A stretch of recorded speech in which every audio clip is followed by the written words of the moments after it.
Sir सध्या पावसाची राज्यातली काय परिस्थिती आहे? अजून हा पाऊस आज घडीला आणि इथून पुढे 2-3 दिवस कसे असणार? आता येणाऱ्या 2 दिवसांचा जर अंदाज बघाल तर आज आणि उद्या महाराष्ट्रातील बहुतांश ठिकाणी येलो अलर्ट दिला गेलेला आहे.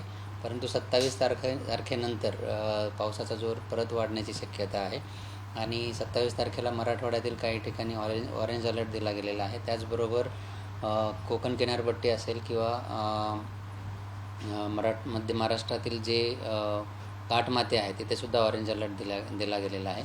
मध्य महाराष्ट्र जर विचार कराल तर 27, 28 आणि 29 तारखेला घाटमाथे आणि किनारपट्टीचा प्रदेश इथेसुद्धा ऑरेंज अलर्ट दिला गेलेला आहे आणि त्यानंतर पावसाचा जोर काहीसा कमी होताना दिसेल, एस्पेशली 29-30 तारखेनंतर. सर मला आता तुम्ही म्हटले की विदर्भात आज आणि उद्या जास्त पावसाची शक्यता आहे. काय आहे नेमकं, कुठला भाग आणि कसा असेल? राईट. आता विदर्भामध्ये एक आजपासून सकाळपासून तिथं कंटिन्युअसली पाऊस होतो आहे. एस्पेशली चंद्रपूर आणि त्याच्या आसपासचा जो यवतमाळ वगैरे असेल तिकडे जास्त पावसाची शक्यता आजच्या दिवस आहे आणि उद्यापासून तिकडे पाऊस कमी होईल, परंतु येलो अलर्ट कायम राहील. सर मराठवाड्याने आता जो काय पाऊस झाला, मराठवाडा आणि पश्चिम महाराष्ट्रातील काही भागामध्ये, तो एवढ्या मोठ्या प्रमाणात काय कारण असू शकतं? त्याचं मेन कारण म्हणजे कमी दाबाचं क्षेत्र बंगालच्या उपसागरामध्ये तयार झालं होतं आणि ते पश्चिमेकडं त्याची मूवमेंट होती. एस्पेशली ज्यावेळी कमी दाबाचं क्षेत्र आंध्र प्रदेशच्या कोस्टवर तयार होतं आणि ते पश्चिमेकडे मूव्ह होतं, तर त्यावेळी ते नक्कीच विदर्भ असेल किंवा मराठवाडा असेल किंवा मध्य महाराष्ट्र असेल यांना अफेक्ट करतं आणि तसंच मागच्या 2 सिस्टममध्ये आपल्याला दिसून आलं. तर लाल निनामुळे खरं तर पावसाचं प्रमाण जास्त, म्हणजे पाऊस मोठ्या प्रमाणात होतो. गेले काही दिवसापासून आपण ते बघतो. येणारा सगळा थंडीचा दिवस, थंडीही जास्त राहील. लानिना अजून तरी लानिना आहे की नाही असं डिक्लेअर केलं गेलेलं नाही. आताची जर परिस्थिती बघितलं तर न्यूट्रल परिस्थिती आहे. तो लानिना पण नाही आणि एल निनो पण नाही आहे. पण ॲज पर दी फोरकास्ट आणि WMO म्हणजे वर्ल्ड मेट्रोलॉजिकल ऑर्गनायझेशनच्या जे बुलेटिन्स येतात त्यानुसार येणाऱ्या ऑक्टोबर, नोव्हेंबर, डिसेंबर हा जो पिरियड आहे यामध्ये लानिना डेव्हलप होण्याची शक्यता 74% इतकी आहे. त्यामुळं आपण त्याच्यावर वॉच ठेवून आहे आणि अजून तरी तसं काही डिक्लेअर केलेलं नाही. आता तटस्थ स्थिती आहे. तर थंडी कशी राहील असं जर विचारालं तर त्याचा जो अंदाज आहे तो पुढच्या महिन्याच्या अखेरीस दिला जाईल.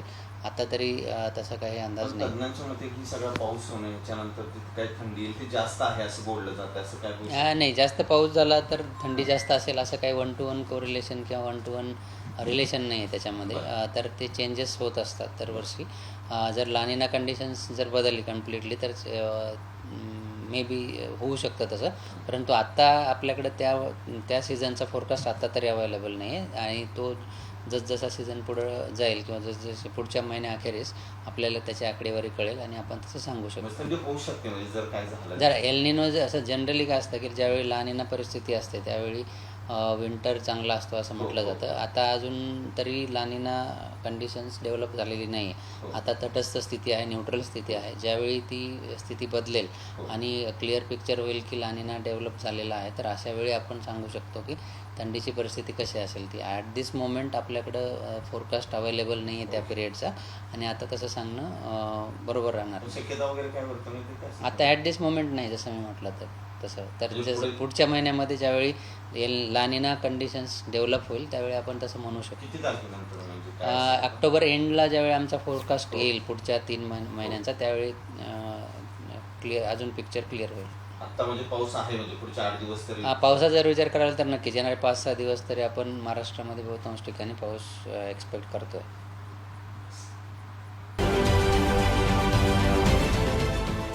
देश विदेशातील प्रत्येक घडामोडींचे लाईव्ह अपडेट मिळवण्यासाठी आता साम टीव्हीच्या सर्व सोशल मीडिया प्लॅटफॉर्मला लाईक, फॉलो आणि सबस्क्राईब करा. तसंच सर्व नोटिफिकेशनसाठी बेल आयकॉन प्रेस करायला विसरू नका.